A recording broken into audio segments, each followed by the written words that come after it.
really weird podcast in that whenever Sherri and I get together, we kind of just start talking and then we kind of just stop talking.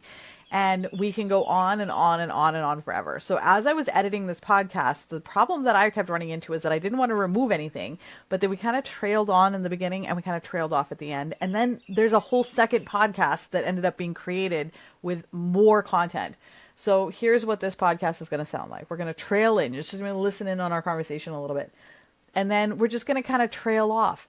And later on, stay tuned for part 2 of my conversation with Sherri, where we go deeper into it. We'll trail right back in. But in the meantime, I cannot wait for you to hear this conversation, because one of the reasons why I very much wanted to have Sherri on the show is because she has a channel on TikTok and on Instagram called the Real Slim Sherri. She's got like 1 million or 2 million followers. I've known Sherri for many, many years. And one of the things that she and I have always connected with is this idea that we did not feel like the world was structured for us. We felt like we had to put up with a lot of crap just to be our authentic selves. And it took us till we were in our last 5 to 10 years, actually, 40s and 50s, to start to get the boldness to make the changes we needed to embrace our complete selves.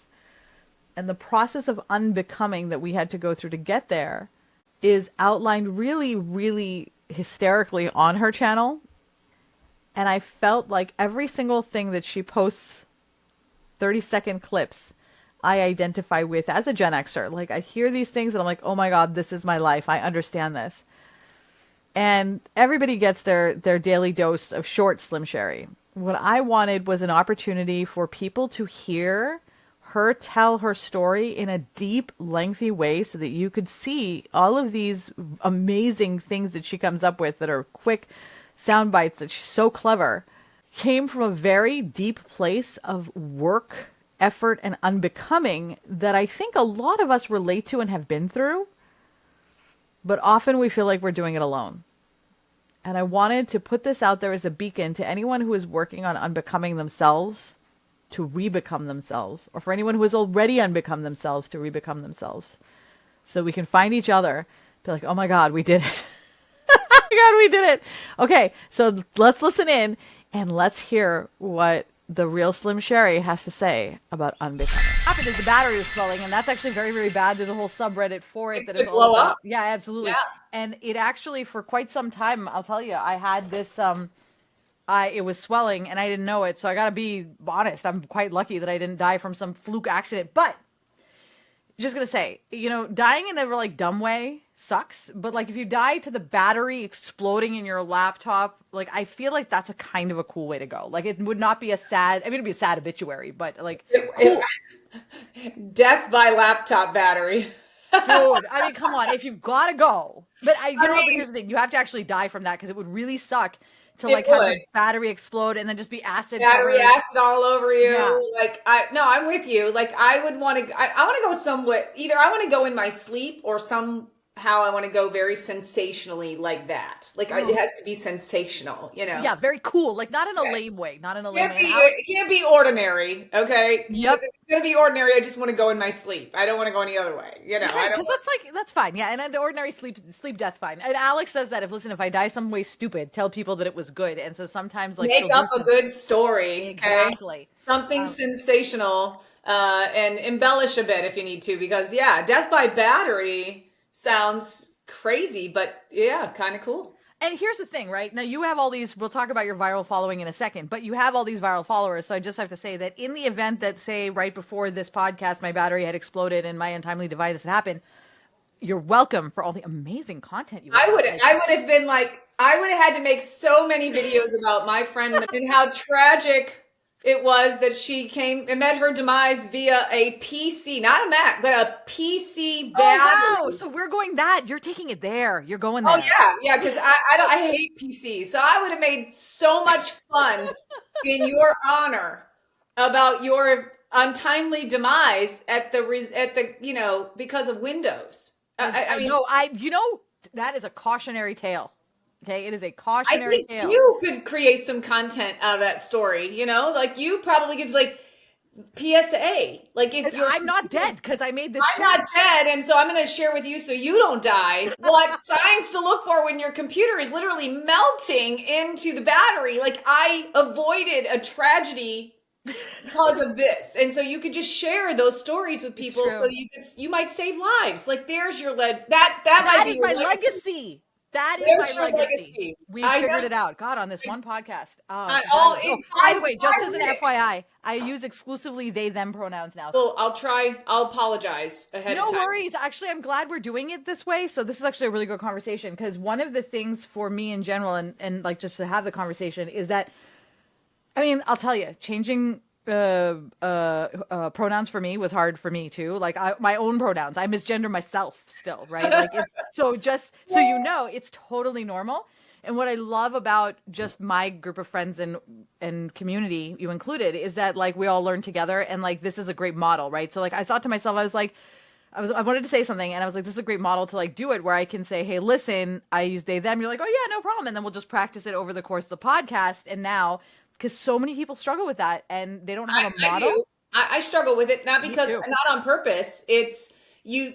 It goes back to conversations we've had in the past about conditioning, Yeah. right? Like we're conditioned from a very young age, and conformity is something we're taught all through our lives, right? And so we're conditioned really young to conform with what society considers to be the norms, and that's 51 years of trying to undo something that I've been conditioned to do, which Yep. is call somebody she or he. Like And that. that's really it. There is no other pronoun. It's just she or he, and those are the two you Yeah, get. and it's very hard to unwire that part Yeah. of yourself because it's in your hard wiring. Like it's from things that you learn as a child become they're wired in you, and it's very difficult to undo that type of conditioning, and so it takes a lot of Yeah. practice. That's always how it is. You know, though, I want to talk about this briefly because I think this is actually where we started our. I mean, you and I have known each other for years now, but in terms of our decision, like we're like, oh, let's do a podcast. It came because you and tend to be nonconformists. In case somebody hadn't noticed that we typically do not tend to conform to societal norms. I covered And it up, you, but my I'll share. friend, Yeah, we don't conform easily. yeah, no, we don't conform. We just kind of do our thing, right? But we didn't start off that way. Like, I mean, we started off with our own buying into the whole story. And one of the things that you and I hadn't talked in a while, and then you started showing up in my newsfeed all of a sudden, and I was like, oh my God, is that Sherri? And I love your take. So I didn't even introduce you. So hi, everybody. We have Sherri Tyndall here. We're here talking about her, so many things, not conforming, her growth on Instagram, and not just the growth on Instagram, but why she grew, right? So you grew because you really talk about Gen X things that like resonate. Like when you get on this, and I don't know if any of you have watched her videos, but she gets in this special voice, which I'm sure she's going to do for us here, right? And it's a special voice that you use, and you're like, let me tell you something. And whatever it is like this nugget of Gen X, like, I identify with this so hard, or like a clapback at someone who's saying like, basically like, where were you when you were a kid? Our parents didn't even know where we were when we were children. But it's almost like you've developed this persona of like our mama Gen Xer. So I would love to hear a little bit about like your journey, because I kind of just dumped a lot of shit out there, but I'd really like to hear a little bit about your journey from going from, you used to be an investigator to now, and then running a boutique and now being viral on the internet for your absolutely hysterical stuff. Guys, the link is in the show notes. Make sure you go to it. But tell us about that. So yeah, I was an investigator for 26 years. I quit my corporate job. What kind of investigator, by the way, are we talking I here? did mostly organized crime investigation in the That private is very sector. cool. I knew that, but I gasped for the Yeah, audience. so Like that's like big fencing operations and things like that. So how fun and terrifying. it was, yeah. I mean, I loved it. I literally am a thrill seeker, and so it was like. But then I got, 26 years in, I got very, very much into the corporate side and less into the investigative side. And it didn't set my soul on fire anymore. And I wanted out. So I got out. So I still miss investigating, but I don't do that anymore. And then, so I quit that and started my own business. It'll be 9 years this year, that I left my corporate job. And a couple of years ago, never thought I would end up being any kind of social media, anything. Actually, I spent most of those almost 9 years, not couldn't figure out social media. I was like, Oh my gosh. I can't figure, I would try. Where's the send button? Well, I mean, I knew how to use the technology. I've always been pretty tech savvy, but it was like figuring out like how to make your video. Or no, we weren't really doing videos, and it was more kind of post early on, and there was really no video. That stuff just never went anywhere. I was like, this is just such a waste of my time. Like, I just felt it was such a waste of time. And so a couple years ago, I got COVID and got on. I was spending a lot of time in bed, just doing nothing, and got onto TikTok and started digesting, like so many people do, the whole TikTok crazy stuff that's out there on TikTok. And I thought to myself, when it was all said and done and I was over recovering from COVID, I was like, I think I could do this. Like, I don't really do static post well, but I think I could do video, right? Like, I could do this. And so early on, I thought I would use it to grow my business. Like, I thought I could do this part. I can't do the static crap. That just is a pain in my ass. I'm going to make videos. Well, I literally made like 1 or 2 videos that were intended for my business, and then it just turned into something else. I made a video one day, just kind of a fun video about Gen X, sounds only Gen X hears, and that was like my first viral video, where it was just me with some music, like clips of music, opening like sounds to songs we all would know, and that went viral. And then I just started making more content around it, like Gen X and aging, and just poking fun at a lot of the dumb shit that we've been through. And, 2.5 years later, I have over 3 million followers collectively between TikTok, Instagram, and Facebook. And so it's really turned in. I don't really have like what people see is what that's me. That's who I am. Like, that's not a character. That's not now you talked about the voice. I was gonna say the voice, but what about the voice? Tell me, show us the voice. Those are my voice. Those are all my voices. People say, the voice is different. And I'm like, well, they're all my voice. But if I get in real close and intimate with the screen, which I do, most of my videos I shoot like right here in my face. I'm just in your face, because that's just how we've lived our whole lives, just kind of in. I feel like Gen X is just very in your face anyway. And so I get up close and personal, and I do talk more in a little bit of a lower, more monotone voice, like, that just takes it down, because most times because I want to draw them in. It works. I get drawn in. Like, it's almost like your voice is like honey pulling. Well, that's what people are like. Were you like a sex hotline worker in the past or something? Because they're like, you could read me bedtime stories. You could, like they're people. I could probably do a whole thing just on doing a bed. Maybe I will. I was gonna say, you may want to do that. Maybe do a Patreon. Maybe I'll read once a week. I do like a bedtime story with Slim Sherri or something. I don't know, because people are always begging me to do that voice, and it's not like something I do. It's not. This is my normal voice, I guess. Does your wife make you do that voice? No. I think she finds me early on. She did not like that I was doing TikTok videos, and I was like, well, why? Because I swear a lot. That's just me. Yeah. I don't do that for the camera. That's just who I am. And to me, swear words they're just words, so I don't give a shit, And she didn't like it. She was like, I was like, what? And she was like, it's kind of cringy. And I was like, cringy? And you're like, so now, oh my God. So were you thinking in that moment, should I be doing this? I did. I made a video that said, after all, because what was funny, and I don't remember the exact details, but what was funny is that she called me cringy, and then like a few hours later starts telling me this story about somebody that she's known for years, that like this whole drawn out story about how they were on TikTok, and like they were like a completely different, there's like a whole nother side to them. They were like on this weird side of TikTok, right? Like on there's you can go down some rabbit holes. The fringe of TikTok. So she's talking about this, and she's going on and on. And at the end, she was like, and it's kind of cringe. And I was like, what? Oh my God, that's amazing. She got it. You're like, exactly. So I said, wait a minute. So I'm cringy. And so what the fuck side of TikTok do you think I'm on?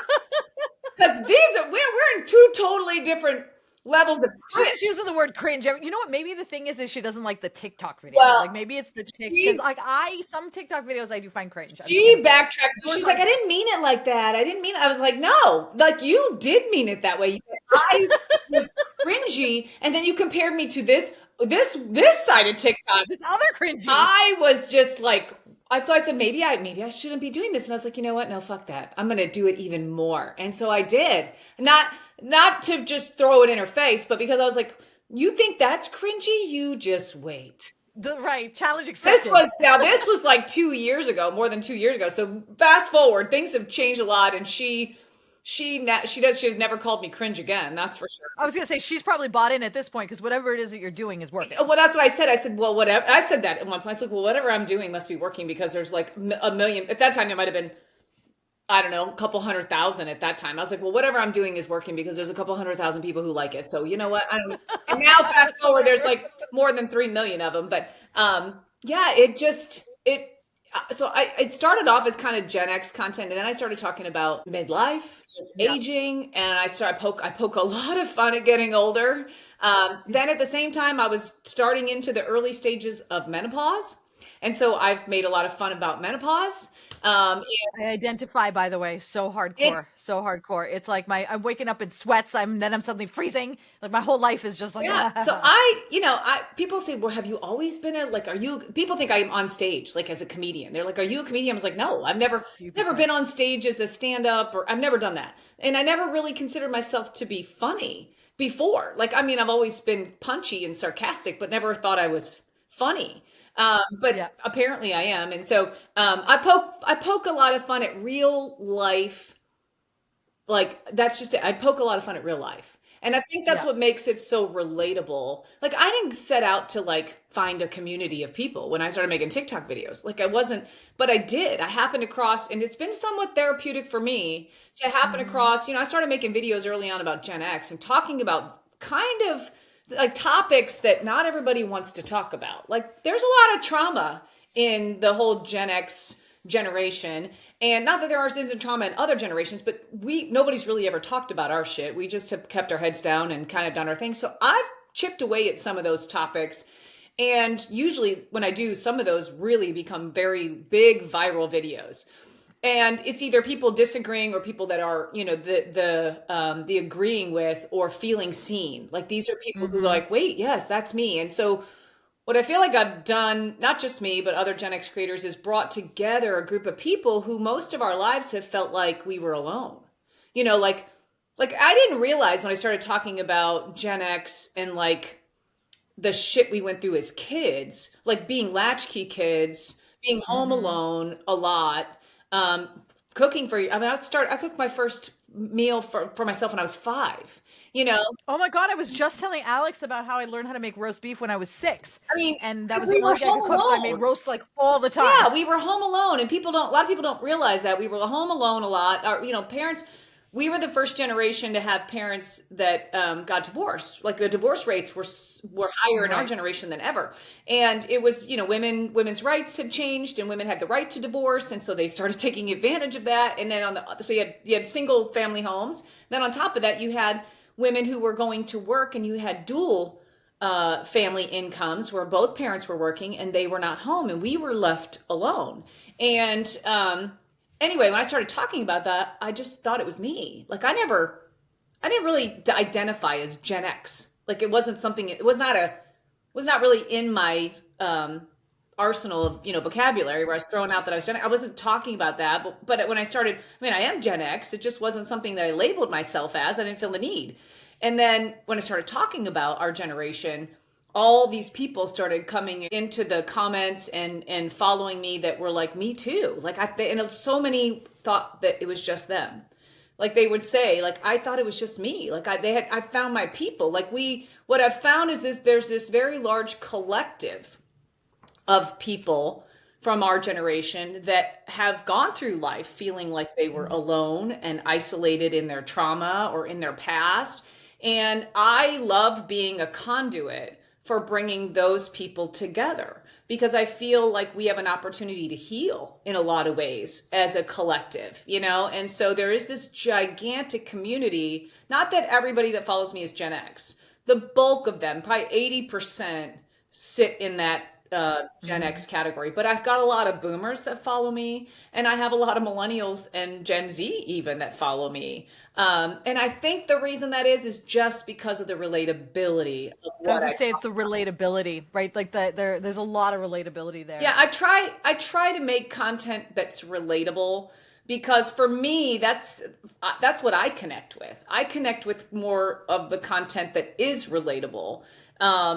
That either makes me laugh or makes me feel something. And that's every video I make, that's what I set out with. The intention is just trying to make you feel something or to make you laugh. Like those are like my big ones. You know, I want to connect with people in a way that makes them feel something. And that's why my daily dose of Slim Sherry's came from.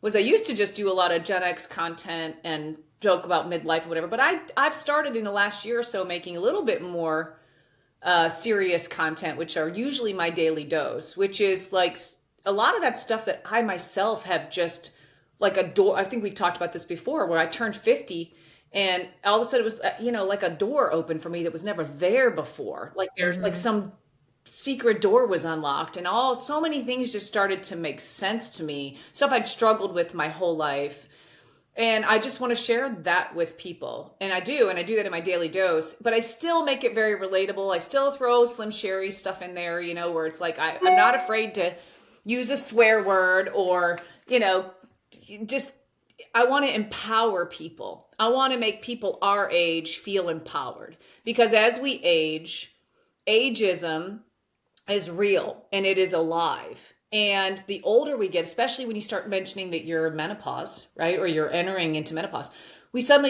people start to look at us different. We become irrelevant in a lot of ways. Mm-hmm. They're too old to do certain, there's just so many labels that go along with aging, and things that they think you can't do anymore, or that your body won't, it can't do, or your mind can't do, or you start we be, like you take the beauty industry and how people view beauty as being young, and so they look at us and just think that we're just a has-been, so ageism is alive and well. And so I want to empower people in our age demographic to say, fuck you and your ageism, fuck you and all the things you tell me I can't do, and fuck you with all the ways that you view me because I have reached a certain point in life.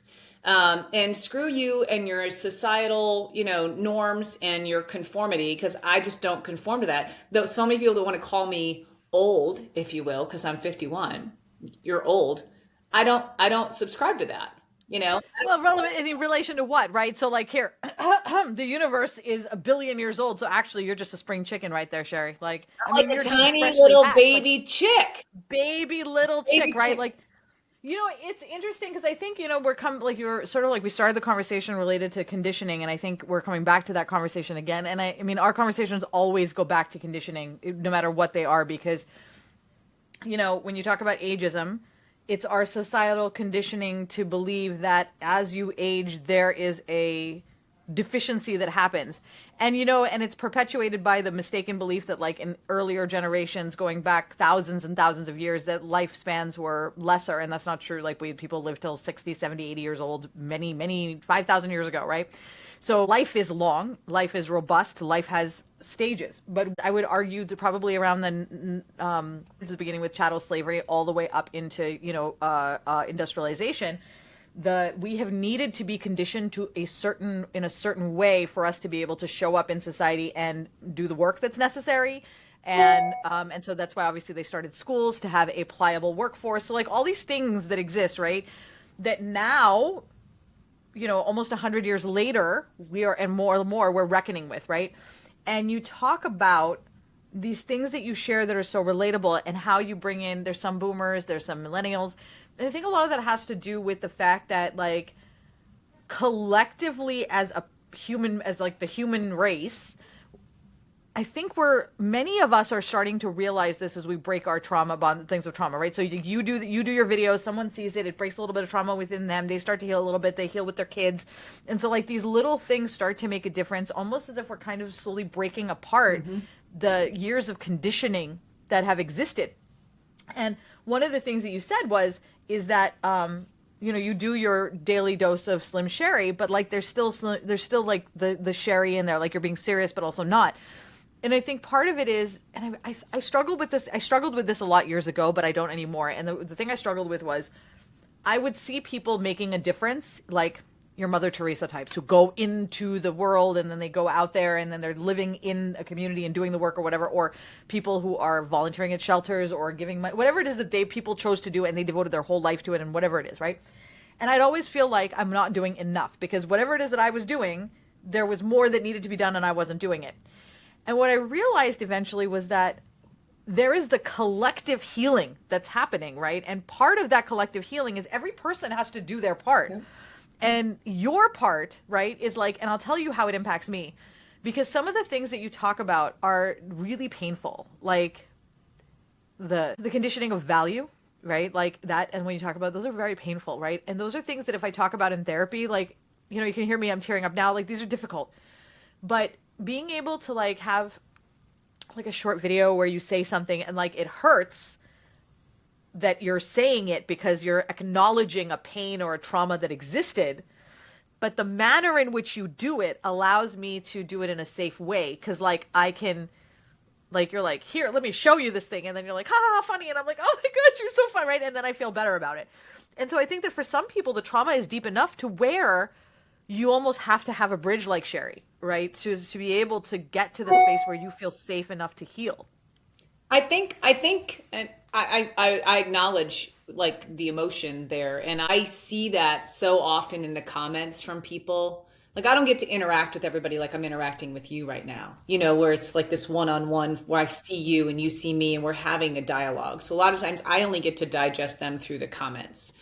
And I see so much of what you're saying in the comments, people acknowledging. And I think for me, I'm so thankful that I get to be that type of bridge because I wish that I had had that for me. And I didn't. I didn't have a way to feel validated and safe at the same time. And so a lot of what I pour into those daily doses are things that myself have struggled with. And either I need to hear or I know others need to hear, so that I hope that one day for somebody that struggles like I did for 50 years, yep. I'm hoping I'm a key for them at some point that helps them unlock that door, that helps them to move past the past, that helps them to move forward in their healing, that helps them to move forward in their own ability to recognize their self-worth and how much value they bring to the world. And I never set out with the intention of being that, but since I do it and I see how much it has helped people, like I literally had somebody in my comments just last week, which blew me away. And I acknowledged their comment, but didn't make a big deal about it because it was such a significant comment that I was like, this is like, I never thought I was making that kind of impact. Somebody who acknowledged that they were suicidal and my video came up in their feed and that I changed their life that day, that whatever I said to them, and I don't remember exactly which video it was, whatever I said to them, that they are still here today because of it. That they the fact that they said that was such a huge, like, first of all, it's such a, like, I take that so seriously. Like I know that there are people out there that are in pain and that are struggling and that don't want to be here.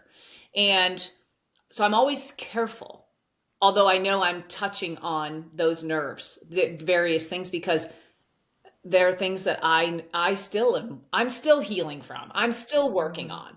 And but that was just, and it's not the only time I've seen it, but the way this person worded it was so, I was so like, whoa, like that's deep, man. It was so deep. And it made me step back and think like, wow, you really do have a reach. that I don't think I recognized it until that moment, like the significance of it. And so Mm-hmm. I don't ever want anybody to think that I take that lightly, because I don't. I take that so seriously. And I try to, I am chipping away at trauma, and I'm chipping away at, our generation's baggage that we have. I'm Yeah. chipping away at that. But I recognize that it goes deeper. It goes so much deeper, and that there are people out there that are stuck and don't know how to move forward. And I just want to help. I want to help them move forward, and I'll do that one video at a time. Oh, I love that. Oh my God, that's amazing. Because I mean, it's when I think back to when I was first beginning my like obviously I've been in therapy for many many years. I've been healing for many years, but like I would argue that I didn't actively start healing like intentionally. Like and before that I was therapy so on, but I don't think I really understood what healing meant. Like I think I was just doing the things that we were supposed to do. Oh, go to the therapist. Okay, great. I talked to the therapist. Okay, I'm healed, right? But we're not healed after talking to the therapist, right? So, but it's there's so many different things I think that, and I'm curious to know from you, right? Like, there's so many my healing modalities. I have many, right? So, like over time, I realized that Instagram was actually a very powerful healing tool for me because there's layers of things, like you said. There's deep layers. Some you can talk about overtly, like you and we'll just go to therapy and talk about it, or with our family members or whatever. But others are deep enough to where we can only touch them just a little, and then maybe touch back later, right? And so there's like a team of people or a team of resources almost, right, that I have. Because if you think about it, like there's conditioning, there's like I have a team of medical professionals. Like I have a whole team of people that help keep me alive, right? And it's funny because I think the way that we were raised, like if you think about it, right, they leave you at home, take care of yourself, you're fine, right? And we lived, okay? So it's funny when I think about it, staying alive it's not that hard, right? I mean, I kept myself It alive as a shouldn't be, child. but I mean, But but now I'm like, holy shit, staying alive and healthy. And I don't mean healthy necessarily like physically, which is obviously a look, part of it, health but is health is all of it. It's not all just health, like the whole holistic healthy, right? That requires a team and a community. And so I want to come back to something you said earlier. You talked about you felt alone. We were raised, we talked about being latchkey kids. Remington Steele, by the way, I watched MTV and Remington Steele constantly when I was a child. All of those, because you have like 5 channels and you just watch them over and over and we over had and over again, five. We right? only had three, but anyway. Oh well, I was, we were. I was like, I would say we were special, but I realized no, we didn't even have. We couldn't afford furniture, so we weren't that special. But we had the television, and an ironing board. We had an ironing board. But so and I hadn't thought about this until you said this just now. One of the things that I realized about 5 years ago was that I had no community. Right? I knew a lot of people, but I had no community. And as I started to spend more time in Desi circles and Black communities and Indigenous communities, I started to really understand how community is built and what has been taken from us as Gen Xers in terms of that level of support. Because, so this is actually my upbringing was weird because I grew up in a multi-family household. So there were lots of people in the house, right? So there was 3 stories, people like grandparents, uncles, whatever, right? But I was also always alone because we had like our own little thing and we sort of had to raise ourselves. So it's like kind of both. So we had like, so it's weird. But when my grandmother used to tell me stories about growing up in Bhiwandi, because she immigrated from India to Pakistan after partition, she grew up in a village, and the village had a full community, and she tried to impart a lot of these community ideas onto me. But now that I look back, I can see how she was really struggling against the evolution of the times, which is, Gen X, the world, individualism, like a lot of those things. And so I feel like what's happened. So for a while, and that was the time where we all had to be very self-sufficient, do it all on your own, don't ask for help. We God, if you still ask do for help, that. you're a weak fuck. God, oh my God, such a weak fuck. How dare you ask for Right. help? Such a bother you are. I'm totally kidding. You're not. No, I'm fully acknowledging. But and so we internalize that, but I feel like now, and I saw a meme about this the other day that said I feel like I spent the second half of my life recovering from the damage that was done to me in my first half of my life. And so I feel like it's almost like there's those of us who are like, motherfucker, what the hell did we just do all these years? And now we have to like undo all that shit. And you're That's what like, it is. you slimmer, and you're like, okay, I'm gonna start doing videos because we're all gonna have to decondition together. So we may I as well. call it an unbecoming. Oh, I love that fucking word. Yeah. I'm so glad you brought that Yeah. up. Tell me more It's about an unbecoming. unbecoming. Like I acknowledged, like I told you, turning 50 was like I don't know. I don't know why it took me 50 years on my own. Cause I have pretty much, I mean, I have family, but I've been on my own my whole life. Like I left home when I was 16. Even before that, I was a latchkey kid. You know, my parents were divorced and my dad he was an alcoholic and not a nice one. And so just coming from a lot of the history there, just being self-isolation is a real thing. I still do it. I still self-isolate. A lot of us did. We were told to go to our room and cry. Nobody really acknowledged our emotions. So, you know, thinking about all the trauma that's there, 50 years of my life living in that way. And I don't know why it took me 50 years on my own, but I haven't really had like a mentor or somebody that really could give me those nuggets of wisdom or help me move past my trauma and heal. Really, I always wanted to, but we've had this conversation. I have never been to therapy, and so I kind of have a little bit of a barrier there. And anyway, 50 years, and then the door like mysteriously opened. Now there were some things, very intentional things going on in my life that kind of I feel like helped me open that door. After I had COVID, I was really sick with COVID. So I came out of that just sort of like looking at life differently, you know, looking at the Mm-hmm. world differently, wanting to be like, you know, life is so short. Like what are you doing? You're just wasting your life. So stuck in your head and stuck in this shit that keeps dragging you back into the past. This is where I was. And so Yep. Yep. I had intentionally started to do things like practicing mindfulness and things to try to help me become more centered and focus on what was going on in my life now and really wanting to move past some of that trauma, all of the trauma, but some very specific trauma that I needed to move past. And when I started becoming very intentional in that, I told you I felt like that door open. And so, you know, Mm-hmm. I wasted my whole 49th year of my birth worrying about turning 50. Like I remember us having that story. Literally every fucking day you were worried I about was turning making that you statements about it. Just like I was so freaked out about turning 50 and I wasted the whole year 49 worrying about it. Then I turned 50 and I was like, it was the best fucking thing that ever happened to me. It was just like this door open and all of this knowledge that I've had just started to make sense. Like it just, and I started just literally stripping away all the layers of shit that the baggage I have carried around, other people's baggage, not my shit, but I've been carrying it around and giving life to it, giving breath to it by acknowledging it every single day of my life. And I was carrying around this shit and I started just dumping those fucking bags. I was like, I'm so over this controlling my life. And I realized that I was just unraveling all of this shit that had been like bound around me for 50 years.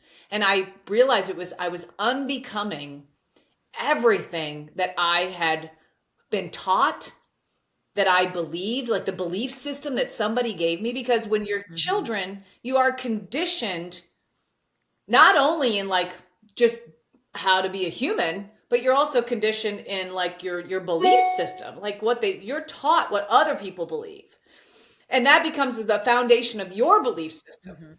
And so I was just unbecoming like all these things that I had been taught and that I believed about myself based on what other people told me or based on things that had happened to me. And I'm still unbecoming all of those things. Oh, me All the too. people that have told me my whole life that I was too much. Like I'm just too much. Like I'm too aggressive. I'm You too too? assertive. Oh, we all are. But I've always been labeled as aggressive or assertive or loud Mm-hmm. or, um, you know, Tone it down. I yeah. think you need to tone it down. Oh I yeah. got it. I've All my always gotten life. it. Tone it I'm down. too abrasive. I'm unapproachable. I'm all of these things, and those are things that I let them put all those stickers on me, and I carried those labels around, and I let those labels control me. Like I tempered who I am for others. Like I was tired of making other people feel comfortable at Yeah. the sake of my own comfort. Like I was It's sacrificing my own comfort so that they could be comfortable, quieting myself. You know, trying to just not be so me, I guess, just trying to be mm-hmm. less so for everybody else. And you know what? I for 50 years was less for everybody else. And now I'm like, fuck you. I'm going to be me. And I think that's really what I have stepped into. Where like I go back to the conversation, the joke around Krista calling me cringe. Like that was me like it's cringy because I am just stepping into my light. I mean, I think that is cringe because, like, somebody being willing to be bold, right? Like, I walk in there with my horns and my purple stuff, and, like, people, it makes people very uncomfortable, right? There is a total cringe factor there. But, like, I don't think that necessarily means it's bad. It's cringe because I'm uncomfortable because how dare you show up authentically? But that has nothing to do with you, right? And so That's a you. That's a you problem. that's a me thing. And you know what's funny? So I worked at this place years ago where like people were pissed about the way that I showed up to work and did things and so on and so forth, right? And they were like, why do they get to do that and we don't, right? And I said, well, it's your boundaries. You set the boundary, you do it. Like you get to make that decision. I like your boss can tell you you have to stay till 6, but if you are that's not in your you don't have to. Like, yeah, there might be consequences. Sure.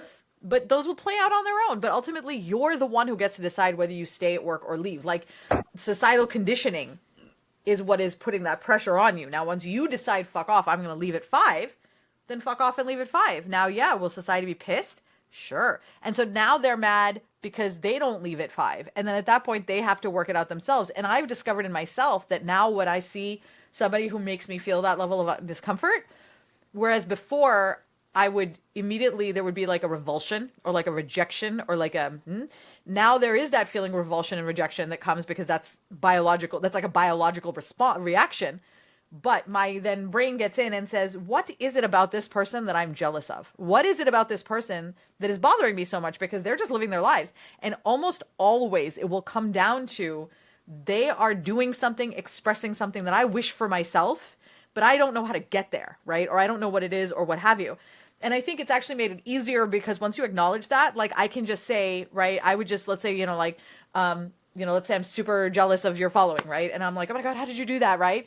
And I could be like, I hate you, right? Or I could be like, oh my God, that's so cool. Let's sit and talk about what happened, what it did, whatever. And I can grow as a person. And I think that like that's part of like the unbecoming is that we have to allow ourselves to acknowledge how we have been conditioned without judgment. Because you talked about a lot of this, but like what I didn't hear in there was not the like how the hell could you let this happen to you, right? Like, and Well, I that's spent like I said I that spent because 50 years doing that. I don't do that. me too. Oh my God, me too, right? But I want to name that, right? Because for many of us, we have that moment and we have to actually do the work to say, I release you of that judgment, right? So at some point for you to be able to do this work, you had to release yourself of that judgment to say, I did let it happen, but it's okay. Like, I'm going to now have the rest of my life be killer, right? And like, not be in the past versus like, and moving into the future. I actually want to, you said something about therapy and I really want to touch upon that because I think it's one of the most important things you said. And I have to touch upon it because you said that you've never been to therapy. I think my sister's been to therapy like twice, but she doesn't go to therapy. And it was a source of a great deal of tension between us for a long time. And I'm going to fully own up right now the fact that I was a terrible judgy pants and I have grown a great deal as a person. And here's what I want to acknowledge for anyone who's healing. But I also want to, because the way that you said it was, you said something about it. I just want to like touch on it is that we have been conditioned to think this is conditioning again, right? That was my conditioning was that the only way to heal is through therapy. Upon reflection over the last 6 years as I've been intentionally healing, what I've found is that maybe worked for me, but what if you've had therapy trauma? Then me telling you, and once I realized that I was probably a perpetuator of this problem, I changed my whole approach, which is this, right? Is that you don't know what someone else's story is. So like you didn't go to therapy. Great. You've clearly done a fuck ton of work. Fabulous. Right. And so clearly there are other ways of achieving the goal that we're trying to achieve. And so I think that what I want to name here is that for anyone who is like, feels like they cannot heal because they do not want to go to therapy for whatever reason, there are other ways. Right. And follow Sherri because Sherri has found that way. If you have therapy, great, that's fine. But I think it's so critical to name that because I don't think people name it enough. And so it's so easy to just say, oh, go to a therapist, no, that's absolutely, sometimes it's not therapy. Sometimes that will hurt you more. So I wanted to just thank you very much for saying that you didn't go to therapy and also talking about how you still did the healing. Well, that's why I with brought your it up. own modality. I always want to let people know because a lot of people do assume that I've been through years of therapy. Like there's a lot of assumption there in the comments. Like how did you get there? You must have gone to years of therapy. And first I like to acknowledge I haven't been to therapy and I'm not a therapist. So, like, just want to put that out there. Let's start there. So anything you get from my video is not therapy, okay? You But it can't. is not therapy. And if it was, then you want to get paid for it by the Yeah, insurance but, company. but I acknowledge that because I did think for so long that the only way I was going to heal was through therapy, and I have a barrier to going to therapy.